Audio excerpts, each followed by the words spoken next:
What's up, guys? It's Tony from Streetball Strategies, where we use strategy to build your streetball legacy. Today we're talking about how to handle bullies on the court. First of all, what prompted this video is that it's June of 2020, and a couple weeks ago ESPN had a documentary called The Last Dance, which was about Michael Jordan and the 1998 Chicago Bulls. And one of the takeaways from that great documentary was Michael Jordan's leadership style and how it was harsh, and whether or not he was a good leader or if he was a bully to his teammates. And I'm not really going to comment on that. I think that's kind of a subjective opinion, which is like what leadership style works best for you as a player, as a teammate. But it did make me think about how us as streetball players, how we should handle bullies out here on the court, and how when I was younger, I wish I would have had this kind of advice. So let's start with defining what I'm talking about when I say bullying. What I mean is it's all about intention. It's all about the bully's intention.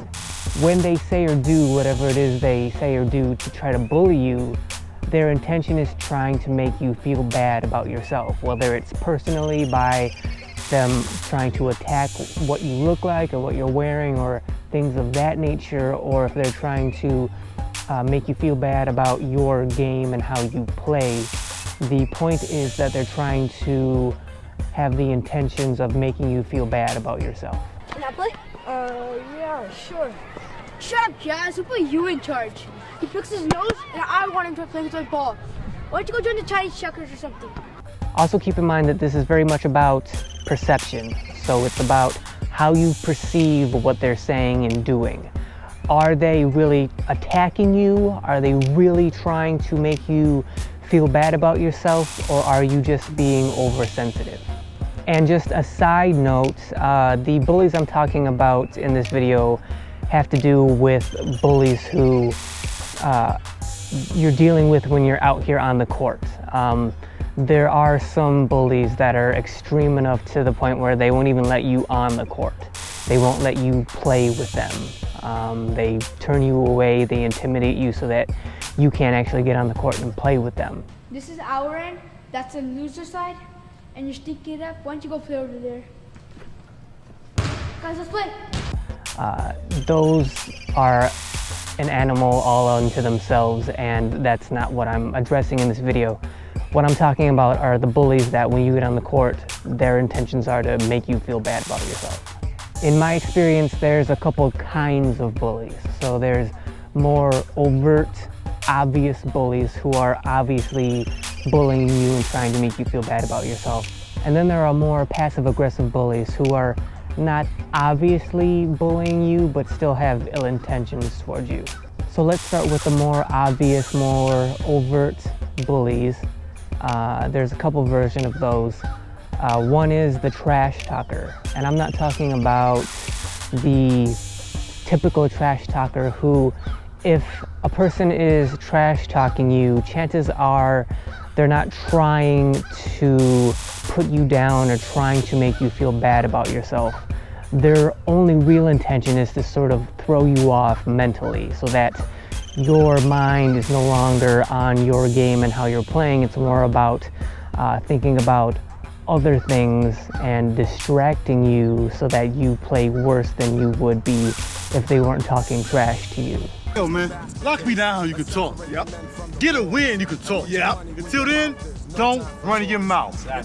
Zip it, boy. I tell you what, I'll take anybody out here. You can't even pick my teammate. Matter of fact, I'll take the worst part of house. Still be sure cut y'all trash. But an example of a bullying trash talker would be like if I were on the court playing with someone who was a regular out here, somebody who I was familiar with, and I was to say something along the lines of, hey man, where's your left hand? You don't have any skills with your left hand. How dare you come out here and try to compete with me not having any skills in your left hand? That's pathetic. How dare you try to do that? You're terrible. You suck.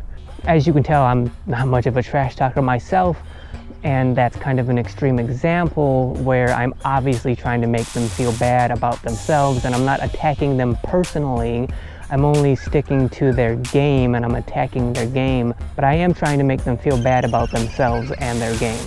As opposed to if I were to say, hey man, I noticed you're not going to your left very much. You might want to work on that skill. You might want to try to expound upon your game by having a left hand and giving yourself more options. Obviously that's more like something I would say. It's more like advice I would give, and thus I'm not bullying them. I'm kind of constructively criticizing them and obviously trying to help. So that wouldn't be bullying, and that wouldn't be me attacking them.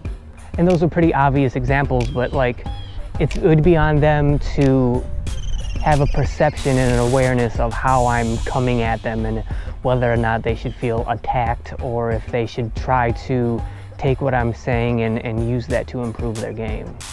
The other obvious and overt kind of version of a bully would be the over-physical kind of bully, who are playing more physically than they have to, more physically than they need to.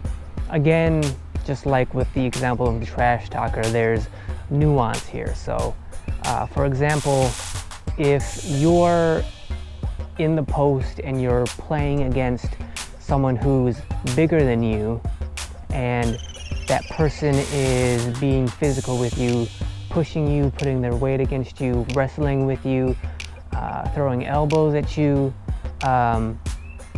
it's on you to sort of be aware and be perceptive enough to understand that that guy in the post who may be bigger than you, that may just be his game, right? He's not playing that way to try to intimidate you or make you feel bad or to beat you up. That may be just his game, just the way he plays, because he's a big guy. He's used to playing around the basket. He knows he has to play tough down there in order to survive and be successful. And so maybe that's just his one speed, the way he plays. So that may just be his game. That's just how he plays, and he would play that way against anybody who goes down there against him, because that's the way he plays, that's the way he trains, and that's the way he is. There's no personal attack against you. It's just the way he plays. As opposed to someone who's your same size, who is constantly pushing you and giving you elbow shots and grabbing you and pulling on you and that kind of stuff. Doing that kind of stuff over and over again when there's really no need to, and they're just trying to sort of impose their physical will upon you and maybe beat you up in a sense. Obviously that would be bullying, and it's up to you to have that awareness and perception of that. And then there's the sort of less obvious bulliers who are kind of more passive aggressive when it comes to their style of bullying. So ideally, right, everybody who comes out here, everybody gets a fair shot to prove themselves. And then when you do prove yourself, then you earn the respect of the people that you're playing against. Ideally, that's what happens when you come out here. The problem is that's not how it always happens. Now again, there's nuance here. It's kind of the stereotypical example of being picked last all the time. Now you have to understand that if you come out here and it's clear to everybody else out here that even though they don't know you and they may not be familiar with you, if it's clear that you're very unexperienced and you don't have that much skill, because maybe they saw you shooting around and they noticed that while you were shooting around you didn't have a lot of experience, you didn't have a lot of skill, and it was obvious to them. When they're picking teams, you have to understand that they're going to pick the strongest players first. They're trying to build the strongest team they can. So when you don't get picked, it's not them trying to attack you. It's not them trying to make you feel bad. It's just sort of the nature of the beast. It's dues that you have to pay. You have to wait your turn when you're the young player or the inexperienced player or the not so skilled yet player. It's just sort of the nature of the beast that you have to wait your turn. And assuming that when you do get your shot, when you do get your chance to get on the court with them, that you do prove yourself to them by bringing all the effort you can every game and showing them that when you're out here you mean business and you're trying to win and you're trying to learn, assuming that that's what you do when you do get your shot to be on the court with them. The bullying comes into play when, after a handful of games and they're starting to get familiar with you, at that point, if they continue to dismiss you and not take you seriously and overlook you, that in itself is a form of bullying, because now you've had your chance to prove yourself, you've done your best to do that, you've had a handful of tries to do it, and regardless of that, they're still overlooking you, then they're still dismissing you. So then the key question is, what do we do about this? How do we handle it? So the first and foremost and most important thing you need to do is to learn how to separate yourself emotionally from whatever the bullies are saying or doing. And that's easier said than done because it's a very simple concept. The theory of it is very simple, but the execution of it can be kind of difficult to do. So what I'm talking about is realizing that you're not the problem, that the bullies are going to bully you regardless of what you do or what you say. It's not your fault that they're bullying you. You didn't do anything wrong. It's not you that's the problem. They have the problem. And regardless of what you say, what you do, how respectful you are, they were going to bully you anyway. There was nothing that you could do to prevent any of it. You didn't cause it. It's not your fault. That's just who and how they are. So it's not on you to feel bad about it. Now, whatever they say, whatever they do to try to make you feel bad about yourself should have virtually no effect. It shouldn't affect you at all. It shouldn't make you feel bad about yourself. Because when you realize that you're not the problem is all on them, it shouldn't affect you anymore. And that's the whole point. If you don't feel bullied, you're not being bullied. They may be trying to bully you, but if you don't feel bullied, if you don't feel bad about what they're doing or saying, then you're not being bullied. It's the same principle in basketball as it is in life. If you don't feel like a victim, you're not a victim.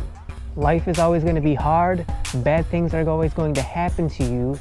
But the question is, are you going to feel down? Are you going to feel like a victim? Or are you just going to try to keep pushing forward? The second part to dealing with bullies is you can only do what you can do. Meaning, it's on you to bring your game, to play your game to the best of your ability as often as you can. That's all you can ever do. And the idea is that when you do that, over time, eventually you will win over those bullies by showing them your value on the court. And if they are smart, they will see your value and then they will start to appreciate you, and thus they will stop bullying you. Now, there are going to be some instances of having relentless bullies who are not smart, who, even though you try to prove yourself to them and you're obviously showing them your value on the court, they ignore it or they don't see it and they just continue to bully you anyway. Occasionally that's going to happen, and when that does, it's going to be on you to figure out how you're going to deal with it. But fortunately, that's usually a pretty rare instance. Usually you're able to win over the bully and prove yourself to them, and they see your value and then they start to appreciate you. But understand that from time to time you're going to run into people who are not smart enough to see your value and understand it, and you're going to have to figure out how to deal with those times when they come. So like I said, dealing with bullies can be easier said than done. The theory of how to do it is pretty simple, but having that actual emotional detachment from what they say to you or what they do to you and not letting it get to you emotionally, it's pretty simple, but executing it can be kind of difficult. Learning how to do it can be kind of difficult. It's probably not going to happen all at once, in one fell swoop. It's something you're gonna have to work at and get better at. But once you get to the point where no matter what they say, no matter what they do, it doesn't make you feel bad about yourself. Once you get to that point, now you're not being bullied anymore, and it frees you up to just play your game. So thank you guys for watching. I hope you enjoyed the video. If you did, please give me a thumbs up. And if you know any young players, any inexperienced players who have yet to deal with bullies on the court, or who may be dealing currently with bullies on the court, feel free to share this video with them so at least they have some kind of advice to help them deal with that situation. Please subscribe to the channel, it really helps me out, and feel free to hit that notification bell so that you are notified of all my future videos, and I will see you guys next week. Whenever I see black and blue, I feel the